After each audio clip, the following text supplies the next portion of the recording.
இந்த நட போதுமா இன்னும் கொஞ்சம் வேணமா. ഏറ്റവും കൂടുതൽ സാധ്യതയുള്ളത് MGZN, MGCU-ZN, CU AG എന്നിവയാണെങ്കിൽ അതിൽ MS പ്രൊഡിക്റ്റ് ചെയ്യുന്നത് 2 ഗാൽവാനിക് സെല്ലുകളാണ്. ഒന്ന് MGCU, 2 ZNCU. SSLC Christmas exam 2025 നിന്ന് ചോദ്യങ്ങൾ വന്നിരിക്കും.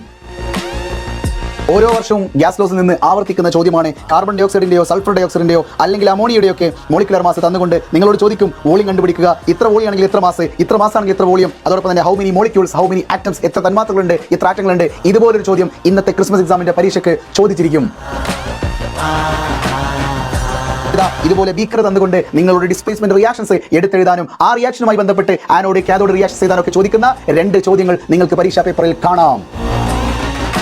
അതേത് വന്നാലും ശരി, ഈ ഒരൊറ്റ പിക്ചർ നിങ്ങൾ സ്ക്രീൻഷോട്ട് എടുത്ത് വെച്ചോ. ഇതിൽ കൃത്യമായി പഠിക്കണം. ഓക്സികാരി അല്ലെങ്കിൽ നിരോക്സികാരി ഈ എക്സാമിന് അത് നിങ്ങൾക്കുള്ളതാണ് സുഹൃത്തുക്കളെ. ബോയ്സിലോ ആവട്ടെ, ചാൾസിലോ ആവട്ടെ, അവഗാഡ്രോസിലോ ആവട്ടെ, 3 പേർക്കും ഗ്രാഫിക്കൽ റെപ്രസെന്റേഷൻ ഉണ്ട്.